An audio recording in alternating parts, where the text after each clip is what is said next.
One एक नए programme के साथ आपकी खिदमत में हाजिर है।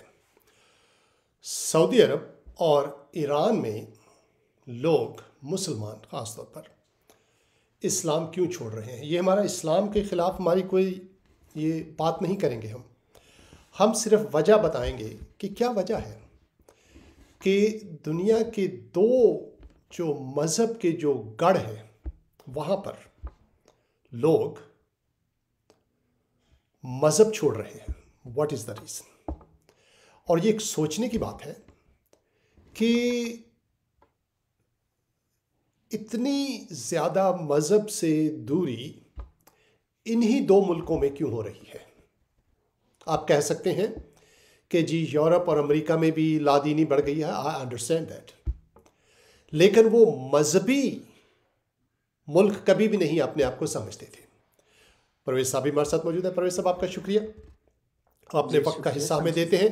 लेकिन परवेज साहब, आप क्या समझते हैं कि ये एक जायज़ सवाल है कि नहीं? बिल्कुल जायज़ है कि क्यों?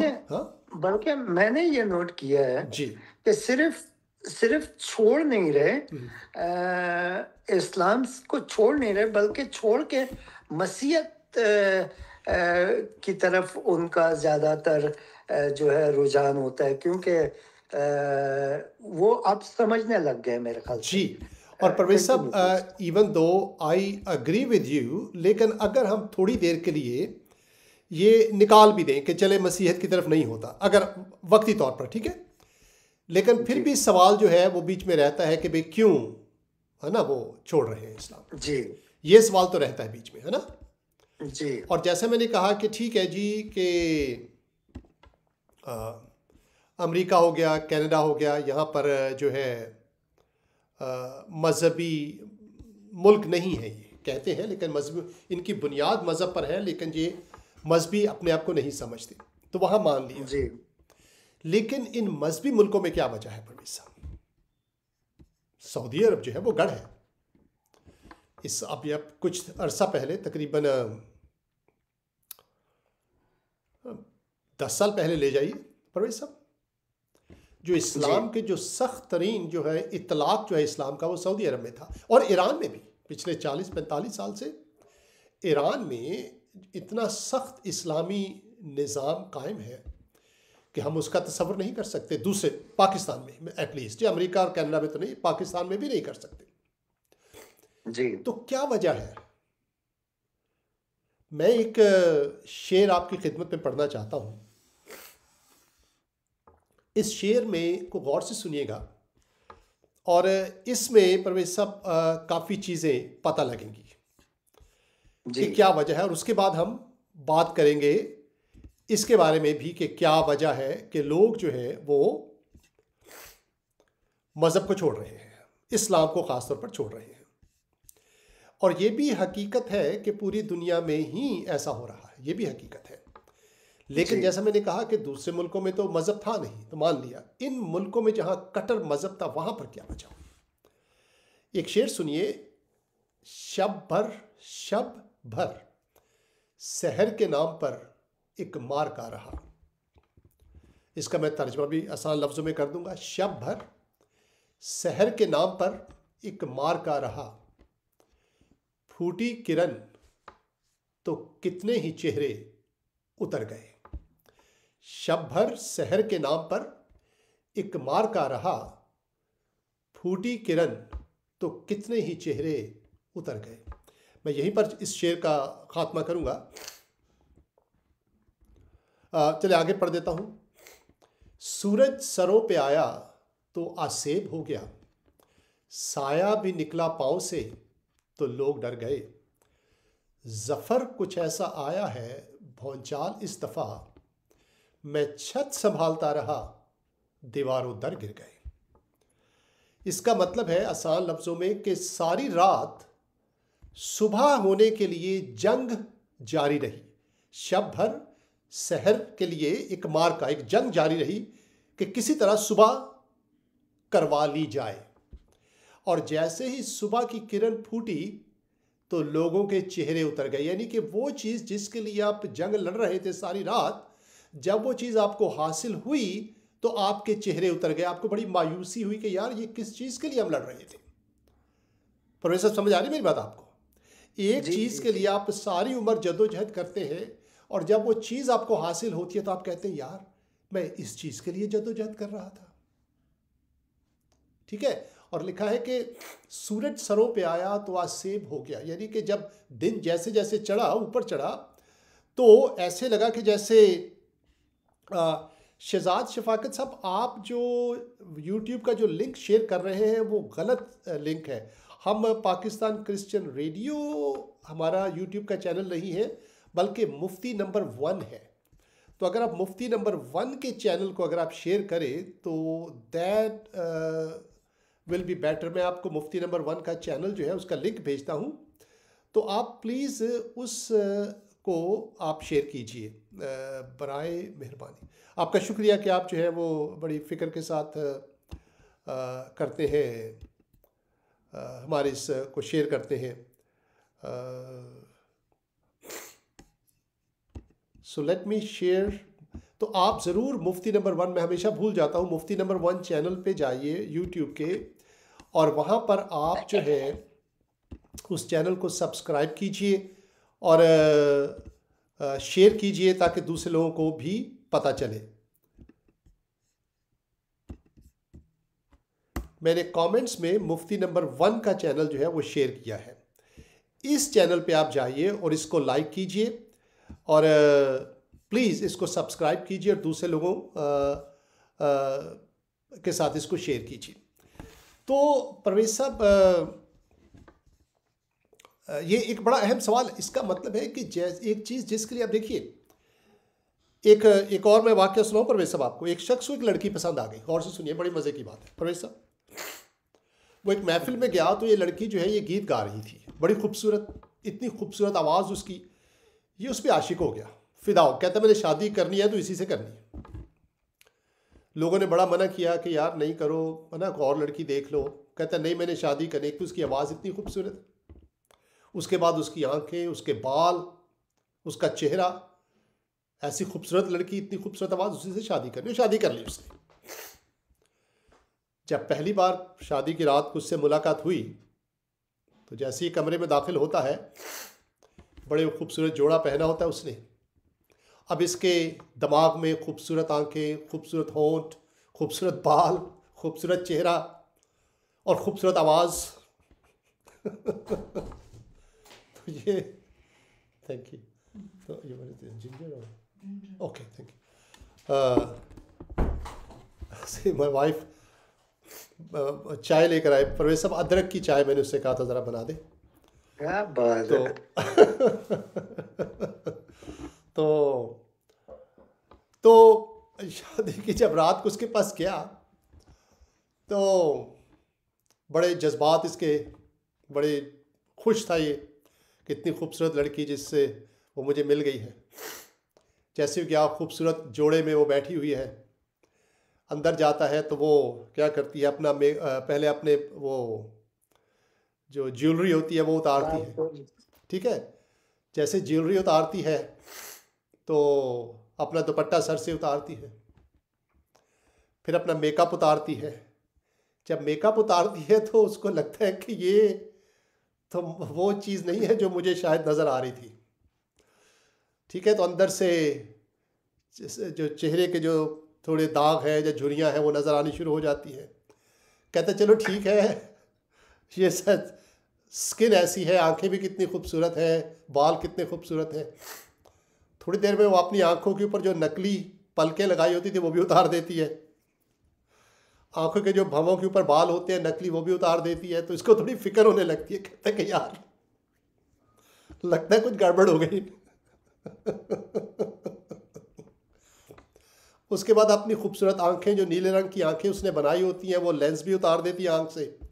कहता है यार इसकी आंखें तो मेरी तरह ही है। और मायूसी होती है। कहता है चलो फिर भी थोड़ा अपने आप को तसल्ली देता है।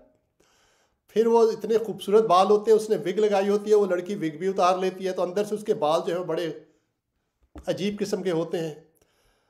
अब इसकी जो है ये घबरा जाता है और इसकी हिम्मत जवाब दे जाती है और उसको कहता है ये सारा कुछ तो फराड निकला, अब जल्दी से गाना शुरू कर।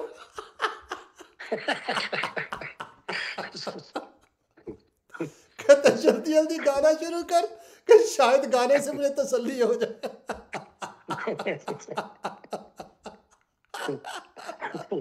कहता सिंग लेडी सिंग।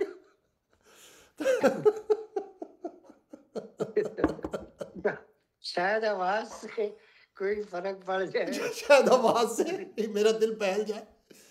सबने पर बाजू का तो ऐसा होता है कि आप जो है वो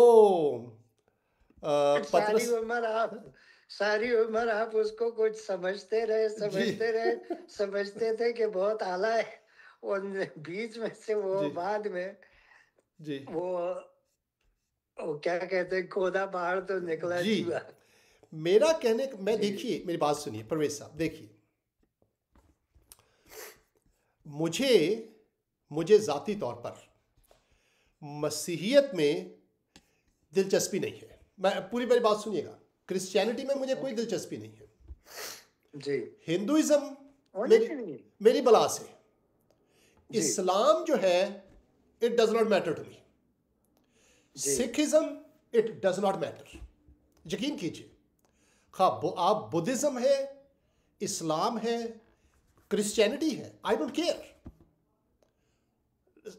जो केयर करते हैं हम लोग, which personally I care, is about human beings. Parvez साहब समझे मेरी बात आपको? जी। हमारी जो मोहब्बत है वो इंसानों के साथ है, मजहब के साथ नहीं। अगर वो मजहब इंसान के लिए बेहतर है, इंसान के लिए फायदामंद साबित हो रहा है, तो हम उस मजहब से प्यार करेंगे। अगर नहीं हो रहा, इट डज नॉट मैटर। ये ऐसे ही है कि जैसे मेरा बच्चा है, परवेज साहब गौर से सुनिएगा, ये बड़ी अहम बात है। मेरा एक बच्चा है, वो बीमार हो जाता है, खुदा रहम करे सबके ऊपर, मेरे बच्चों पर भी, आपके बच्चों पर भी। लेकिन बच्चा बीमार हो जाता है, परवेज साहब बच्चा बीमार होता है और आप जो है वो डॉक्टर के पास जाते हैं, डॉक्टर आपका बड़ा अच्छा दोस्त है और वो दवाई देता है आपको। लेकिन परवेज साहब आप की जो अटैचमेंट है वो आपके बच्चे के साथ है, दवाई के साथ नहीं है, ना ही डॉक्टर के साथ है। अगर वो दवाई काम नहीं करती तो आप उस दवाई को छोड़ देंगे। समझ आ रही मेरी बात आपको? Because you care about your children, your child. यही मैं लोगों से कहता हूं कि आप जो है मजहब के साथ एफिलिएशन ना रखें, आप इंसानों के साथ एफिलिएशन रखें। यहां पर लोग गलती करते हैं परवेज साहब। वो मजहब को बचाने के लिए, मजहब को डिफेंड करने के लिए बाज़ औक़ात इंसानों की कुर्बानी भी दे देते हैं। इसीलिए मजहब के नाम पर इतनी लड़ाइयाँ और इतने कत्लो गारत हुए हैं दुनिया में परवेज साहब। समझ आ रही मेरी बात, मैं कहना क्या चाह रहा हूँ? तो अगर मैं इस्लाम के बारे में कुछ कहता हूँ या क्रिश्चियनिटी के बारे में कुछ कहता हूँ, डोंट फील बैड, बुरा मत मनाइए। बिकॉज मुफ्ती नंबर 1 जो है वो आपसे प्यार करता है। पहले हमारा प्यार पहले मुसलमानों से है, इस्लाम से बाद में है। परवेज साहब सही कह रहा हूं मैं या गलत कह रहा हूं? जी जी बिल्कुल। और हमारा प्यार जो है वो जो अपने आप को क्रिश्चियन कहते हैं, उनसे मेरा क्रिश्चियनिटी से प्यार नहीं है। अगर क्रिश्चियनिटी क्रिश्चियनों की हेल्प नहीं करती, I will tell them, leave Christianity, it's not good. अगर एक नबी आता है परवेज साहब, और वो नबी मेरे लिए कुछ फायदा लेकर नहीं आता, मुझे उससे कोई फायदा नहीं पहुंचता, लोगों को फायदा नहीं पहुंचता, I will tell them, look, leave that profit, it really does not matter to you. मैं गलत कह रहा हूं या सही कह रहा हूं? ये कॉमन सेंस की बात है परवेज साहब, मैं सही कह रहा हूं या गलत, आप मुझे बताइए परवेज साहब। बिल्कुल सही है ना? देखिए ना, क्योंकि मुझे तो लोगों से प्यार है। एक बंदा आता है, दावा करता है, जी मेरे पास ये एक तेल है, मेरे पास, ठीक है, एक तेल है, ये आपके जोड़ों के दर्द को ठीक कर देगा। मैं कहता हूँ ठीक है भाई, मेरे घर के लोग हैं, उनमें से 3-4 लोग हैं जिनके जोड़ों में दर्द है, तो आप मुझे तेल दे दीजिए, मैं मालिश करता हूँ, हो सकता है कि दर्द ठीक हो जाए। तो मेरी जो मोहब्बत है वो तो मेरे घर के लोगों से है। और मुसलमान जो है परवेज साहब, वो हमारे घर के लोग हैं, हम एक ही खानदान के लोग हैं। क्या ख्याल है, मैं गलत कह रहा हूँ आपसे? जी मुसलमान हमारी बहनें हैं, हमारे भाई हैं। अगर उनका मजहब उनको फायदा नहीं पहुंचा रहा, तो I will tell them, hey leave that religion, क्योंकि I love you, that's why. तो परवेज साहब, मुसलमान बहनों भाइयों को समझना चाहिए, हिंदुओं को भी और क्रिश्चियनों को भी और सिखों को भी, कि हमारी मोहब्बत आपके साथ है। यकीन कीजिए, हमारी आपके मजहब के साथ। I am very clear. मजहब की मुझे सिर्फ उतनी ही मैं केयर करता हूं अगर वो आपके फायदे के लिए है। अगर फायदे के लिए नहीं, आई पर्सनली डोंट केयर। और आपको भी बताऊंगा कि आप भी केयर मत कीजिए उस मजहब की जिससे आपको फायदा नहीं होता। अब मुझे एक बात बताइए, मैं नहीं कहता, मैं मुसलमान भाइयों भाइयों से खुद पूछता हूं, हिंदुओं से पूछता हूं, क्रिश्चियनों से पूछता हूं, है ना, मसीहियों से भी वही सवाल पूछना चाहिए ना परवेज साहब। आप मुझे बताइए, इंसान की जिंदगी जो है उसके दो हिस्से होते हैं, ऐसे है ना परवेज साहब। एक दुनिया में होती है जिंदगी और एक आखिरत की जिंदगी होती है, मरने के बाद की जिंदगी। यही है ना परवेज साहब, और तो कोई जिंदगी नहीं है। अब आप मुझे बताइए कि आपके मजहब ने, लेट्स से मुसलमानों से शुरू करते हैं, चलिए क्रिश्चियनों से कर ले, मुझे उसमें कोई फर्क नहीं है, ठीक है, हिंदुओं से कर ले, डज नॉट मैटर। आप मुझे बताइए कि आपके मजहब ने, इस्लाम ने फॉर एग्जाम्पल, इस दुनिया में एक अच्छी जिंदगी गुजारने में, एक अच्छा मुआशरा पैदा करने में, एक अच्छी सोसाइटी पैदा करने में क्या किरदार अदा किया? आप अगर एक इस्लामी मुआशरे में रहते हैं, क्या वो मुआशरा अच्छा मुआशरा है? पर इसे सोचने की बात है ना ये। आप जो हमारे मुसलमान बहन भाई, जो दुनिया की जिंदगी की बात कर रहा हूं, कि आप देखिए जिस इस्लामी माहौल में आप रह रहे हैं या इस क्रिश्चियन माहौल में आप रह रहे हैं, is it a good place? क्या वो जगह आप रहने चाहते हैं वहां पर, या वहां से निकलना चाहते हैं? ये सादा सा सवाल है, कॉम्प्लिकेटेड नहीं है। तो जो लग रहा है इस वक्त दुनिया के हालात से कि most of the people want to leave countries where there is Muslim culture और where there is a Muslim majority, ऐसा है ना प्रोफेसर, है ना कि नहीं है जी। अच्छा, उसके बाद दूसरी जिंदगी क्या होती है? वो आखिरत की जिंदगी होती है। अब एक सवाल मैं फिर आपसे पूछता हूं, क्रिश्चियनों से भी पूछता हूं, आपका मजहब आपकी आखिरत के लिए क्या करता है? क्या आपको पता है कि मरने के बाद आपके साथ क्या होगा? चले इस दुनिया में नहीं, चले मरने के बाद आपको पता है कि आप जिस जगह रहेंगे वो एक अच्छी जगह होगी, और क्या आपको पता है कि वो जगह आप जाएंगे वहां पर कि नहीं? प्रोफेसर साहब, एक बार यहाँ डैलस में एक मौलवी साहब थे, यहाँ प्रोग्राम किया करते थे, मजहबी प्रोग्राम रेडियो पर, और मैं बड़ा वो पंगे लेता था मौलवियों के साथ। अब मैंने कम कर दिए तो, लेकिन अभी भी करते हैं, लेकिन थोड़े से कम हो गए। तो मौलवी साहब वो कर रहे थे, रेडियो प्रोग्राम करते हैं यहाँ पर, एक मुझे याद है जो डैलस के लोग रहने वाले उनको पता है, यहाँ मस्जिद बन रही थी, मदीना मस्जिद, बहुत अरसा पहले की बात है।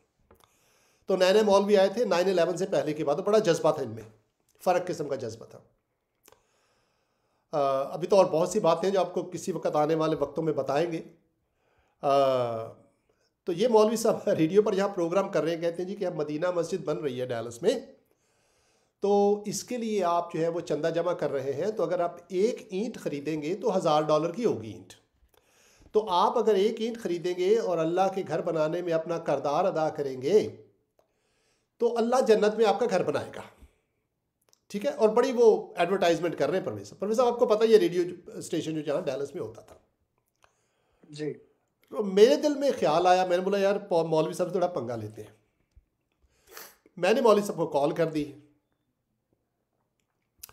मैंने कहा मौलवी साहब मैं एक ईंट ख़रीदना चाहता हूँ $1000 की। तो मौलवी साहब बड़े खुश हो गए, जज़ाक अल्लाह, जैसे उनकी वो अल्फाज यूज़ करते, माशाल्लाह, जज़ाक अल्लाह, सुभान अल्लाह।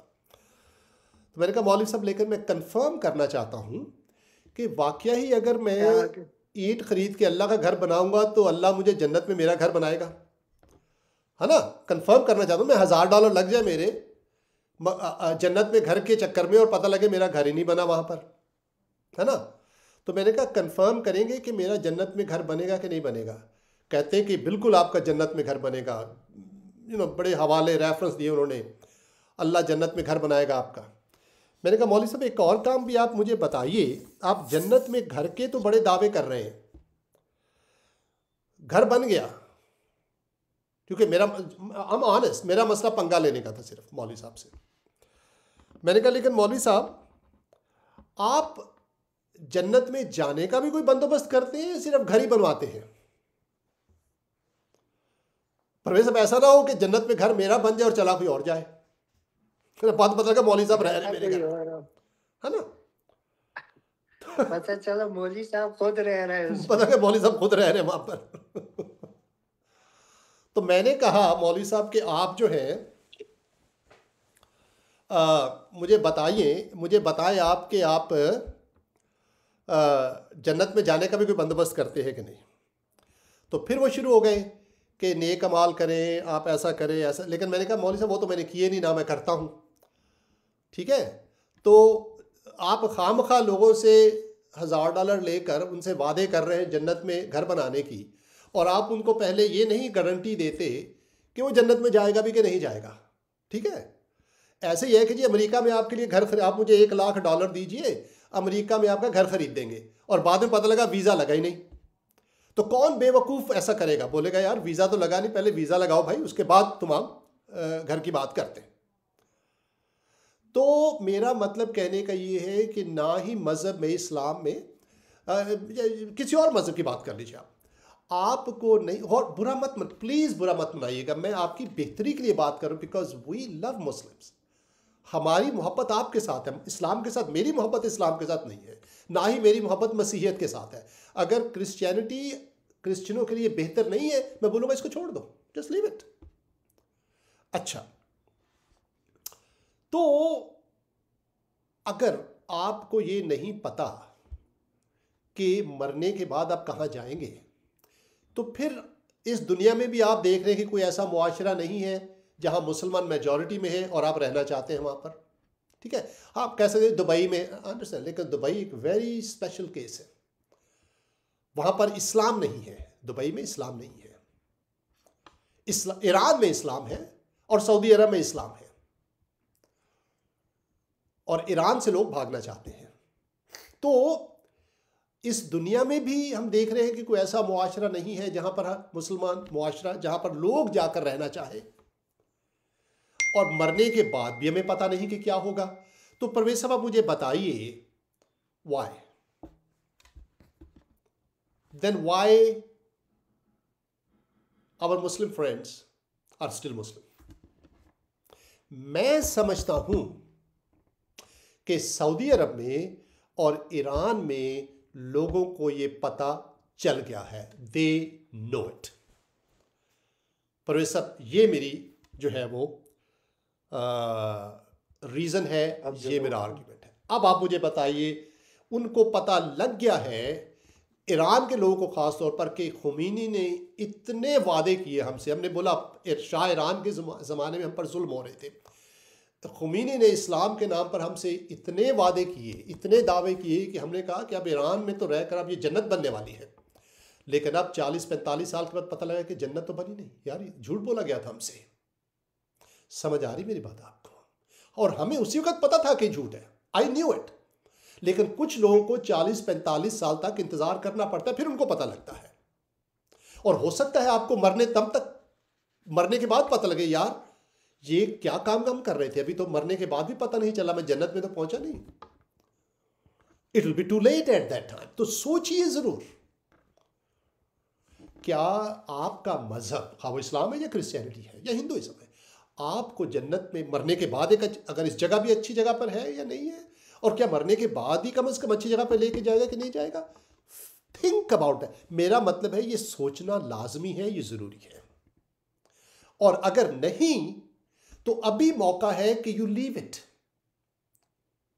सही कह रहा हूं मैं, बुरा मत मनाइएगा, टेक करेज, लीव इट, और वहां पर जाइए जहां पर आपको मोहब्बत मिलती है, जहां पर आपकी जिंदगी भी संवरती है और जहां पर आपकी आकबत भी संवरती है।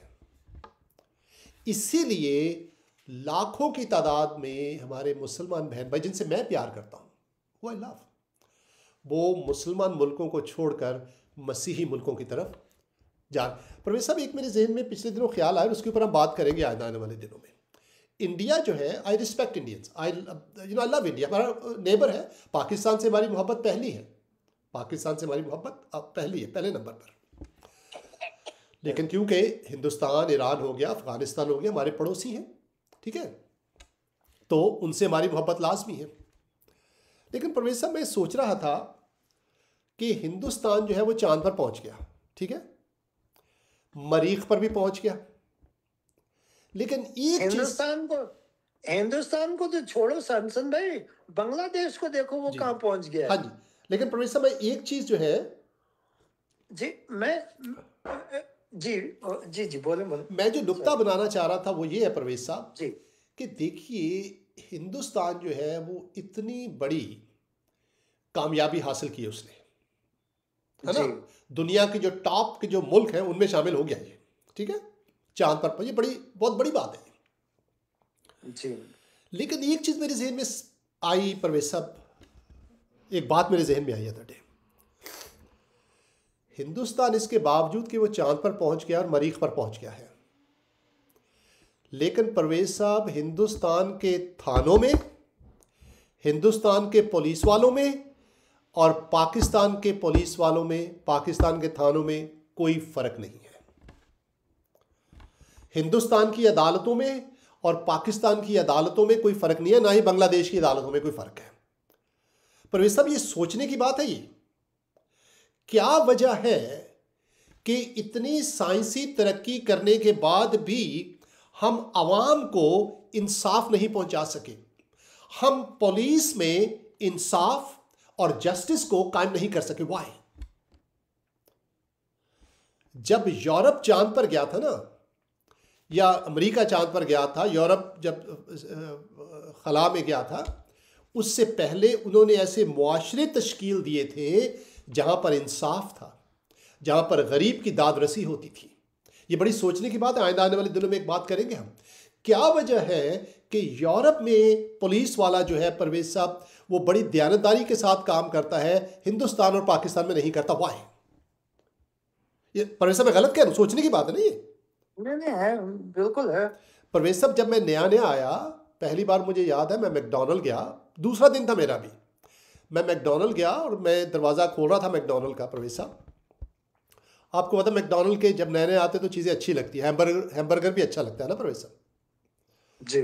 तो मैकडॉनल्ड का पैन केक मुझे बड़ा अच्छा लगा, तो मैंने कहा यार पैन केक खाते जाकर, तो आई वेंट। तो जैसे मैं दरवाजे पर पहुंचा परवेज साहब, एक टेक्सास का जो स्टेट पुलिस होती है, जो है ना थोड़ी सिटी पुलिस से ऊपर लेवल की होती है ना,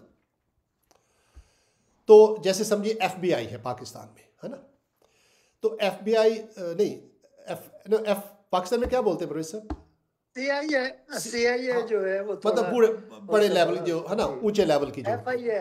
हाँ जी, FIA जी, FIA वाले। ये पुलिस वाला भी वहां पर पहुंचा और बड़ा इंप्रेसिव है ना, उसने कॉबॉय हैट पहना हुआ टेक्सास में और गन लगाई हुई और कॉबॉय बूट, और मैं नया दूसरा दिन था मेरा भी अमेरिका में, मैं बड़ा इंप्रेस हो गया और फिर जल्दी से मैं पीछे हट गया। मैंने पुलिस वाला यार है ना, कोई मतलब के डिपोर्ट ही ना करवा दे गुस्से में आकर। परवेज साहब, इस पुलिस वाले ने, मैं भी नया नया आया था पाकिस्तान से परवेज साहब, अभी मेरे कपड़ों से भी पाकिस्तान की खुशबू थी, ठीक है, वही कपड़े, मूछे मेरी मूछे नहीं उस वक्त होती थी। इस पुलिस अफसर ने दरवाज़ा खोला और खड़ा हो गया दरवाज़ा खोलकर, और उसके लफ्ज अभी तक याद है परवेज साहब मुझे पता क्या बोलता है? Sir, you go first and I will come after you. After you. आप सर, आप, और सर करके बोला, मुझे कहता है सर आफ्टर यू। अब आप मुझे बताइए, इन लोगों में इंसानियत से मोहब्बत किसने सिखाई? वो भी हमारी तरह के इंसान है। वाई? चांद पर पहुंचने के बावजूद इंडिया वो मुआशरा कायम नहीं कर सका। पाकिस्तान तो खैर ना चांद पे पहुंचा ना मुआशरा कायम किया। वाई? सोचने की बात है। किसी और वक्त बताऊंगा आपको इसकी, क्योंकि ये हमारा टॉपिक नहीं है, लेकिन मैंने आपको, ये बड़ी अहम बात है, सोचिए इसके ऊपर। I can tell you but I will not tell right now. इस वक्त हम सिर्फ ये फोकस करेंगे कि ईरान और सऊदी अरब के लोगों को पता लग गया है कि वो मज़हब जिसके ऊपर हमें बड़े बड़े बातें बताई जाती हैं, मस्जिदों में लेक्चर दिए जाते हैं, मौलवी जलसे करते हैं, जिसके ऊपर बड़ी बड़ी बातें की जाती हैं, ना कभी भी, नेवर नेवर। कहते ना, मुसलमान कहते ना कि जी खुलफाए राशिदीन के ज़माने में, एंड वी डोंट, इंसानों की हम तस्दीक नहीं करते, वी रिस्पेक्ट खुलफाए राशिदीन, we even though we don't agree with them, but as a human being तो वी हैव टू, है ना, इंसान होने के नाते तो we have to respect. Parvez साहब क्या कह रहे हैं आप? जी, है ना, we love them, we love prophet Muhammad, Islamic prophet Muhammad, I respect, because as a human being Bible हमें हुक्म देती है कि मोहब्बत करो सबसे। परवेज साहब मैं गलत कह रहा हूं कि नहीं कह रहा? जी, जी, उनकी जो तालीम है उससे हम डिसएग्री करते हैं, but as a human being, as a person, हमें हुक्म दिया गया है कि तुम मोहब्बत करो उनसे, and that's why we love Muslims. तो ईरान और सऊदी अरब के लोगों को पता लग गया है कि ये जो बड़े बड़े दावे मौलवियों ने किए हैं, जो बड़ी बड़ी बातें की हैं, हकीकत में अंदर में कुछ नहीं है। कभी भी कोई ऐसा मुआशरा कायम नहीं हुआ था इस्लाम में, कभी भी, where people like to live, nowhere else, nowhere. पर वे सब करबला, राइट, जंगें तो उसी वक्त छुड़ गई थी सारी। कितने खुलफा राशिदीन को कत्ल किया गया था? मेरे ख्याल 2 को तो किया गया था शायद, या शायद सब ने एक दूसरे को कत्ल ही एक किया। दूसरे कत्ल संसद में शुरू से ही कोई कत्ल हिस्ट्री होते आ पढ़े रही जाए है, तो शुरू से ही कत्लो जी, गारत होती आ रही है। तो आप शुरू एक से ऐसे मुआशरे जी, में कैसे रहेंगे जहां कत्लो गारत हो रही है? यू नो इट, ये बातें हैं सिर्फ बनी हुई। उससे ज्यादा अच्छा मुआशरा परवेज साहब गोरों ने पाकिस्तान और हिंदुस्तान में आकर दिया था। मैंने सुना है कि जो गोरों के ज़माने में हमारे बुजुर्ग बताते हैं कि ये डाकुओं चोरों की हिम्मत नहीं होती थी कि कोई ऐसे उल्टी सीधी बात करे। ठीक है, तो मेरा कहने का मकसद ये है कि ये जो बड़े बड़े दावे किए गए हैं, एक मिसाल दी जाती है परवेज साहब, और मैंने सारी तारीख पढ़ी है, मतलब सारी तो नहीं, जितनी कि ये जी कुछ ये स्पेन में बड़ा अच्छा मुआशरा कायम किया था, इट्स ऑल लाई, ये झूठ है। स्पेन में जो अच्छा मुआशरा था वो यहूदियों और क्रिश्चियनों की वजह से था। आप पढ़ के देख लीजिए, मुसलमानों की वजह से नहीं था। ये तो ये जो थे ये वहाँ से मोरक्को से जो आए थे, वो पत्नी क्या नाम था उस बंदे का, वहाँ से उसको निकाल, मुसलमानों ने उसको निकाला, उनसे लड़ाई करके तो इधर आ गया, और यहाँ पर आकर उसने क्रिश्चियनों और यहूदियों से मिलकर ये बनाई थी सारी ये स्पेन का, जिसको आप बोलते हैं, it's all like too much in their. तो वहाँ पर भी मसीही और यहूदियों की वजह से एक बड़ी तरक्की थी, जिसमें बड़े बड़े सुना है किताब खाने और बड़ी साइंस में तरक्की हुई, फलसफे में, व्हाटएवर। लेकिन इस्लाम अपने शुरू में कभी ऐसा मुआशरा कायम नहीं हुआ जहाँ पर आप पीसफुली रह सकें। करबला तक हम देखते हैं खून, कत्ल और गारत हो रही है, खून बहते चले आ रहे हैं, वाई? और फिर मरने के बाद भी पता नहीं है। मैं मुसलमान बहनों भाइयों से बात करता हूँ, कहते हैं हमें नहीं पता, we don't know what's going to happen to us. और आ हुजूर ने खुद कहा है कि मुझे नहीं पता। तो why isn't it time for you to rethink? सोचिए मेरी बात के बारे में जो मैं कह रहा हूँ, बुरा मत मनाइए, आई लव यू। मेरी मोहब्बत मुसलमानों के साथ है, इस्लाम के साथ नहीं है, मसीहियत के साथ नहीं है, मसीहियों के साथ है। थिंक।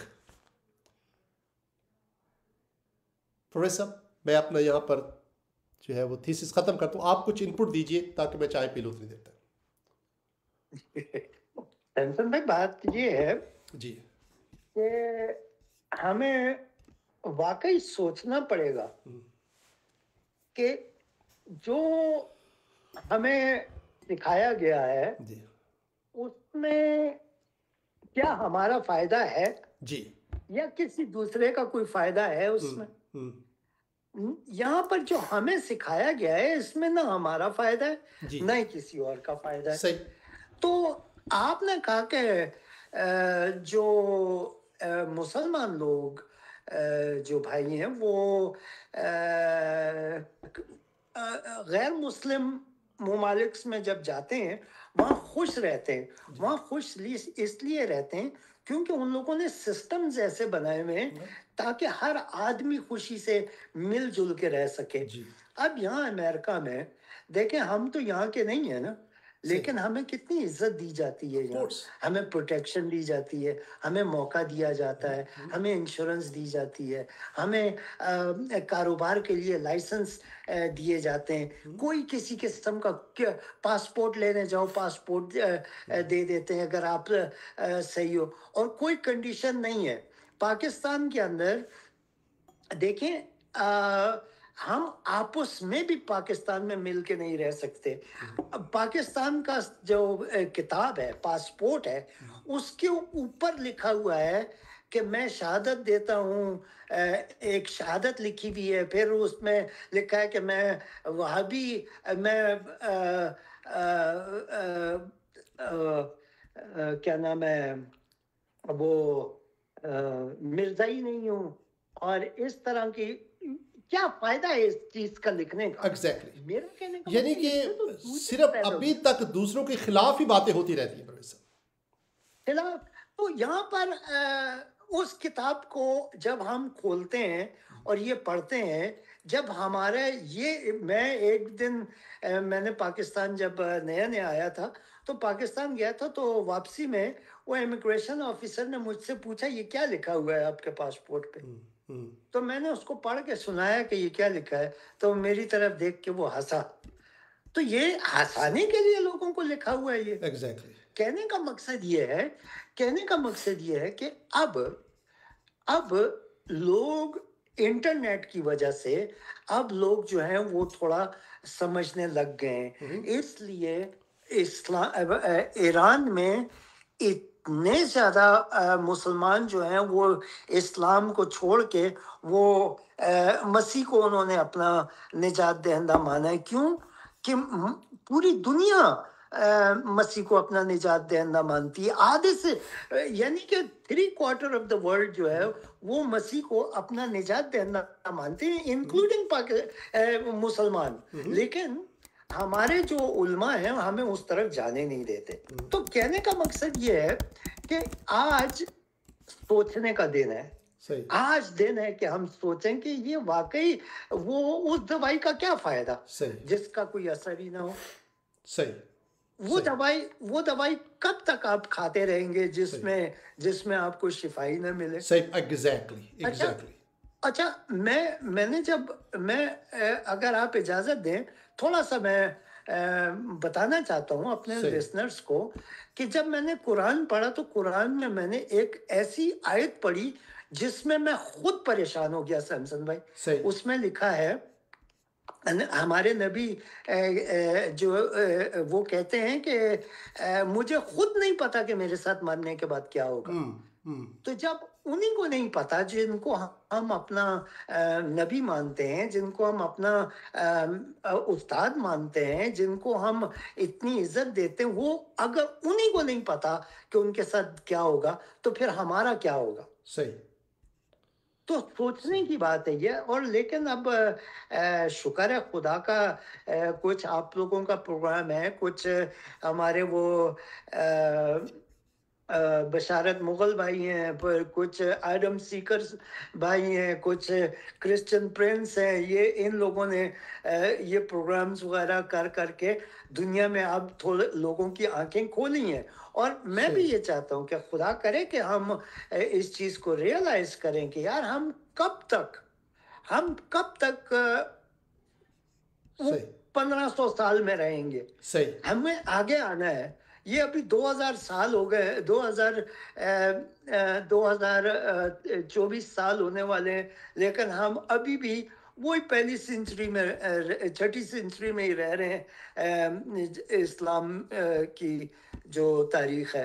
तो कहने का मकसद ये है कि हमें गौर करना चाहिए कि ये जो तारीख है जी, तारीख बदलने वाला कौन है, तारीख बदली किसने है।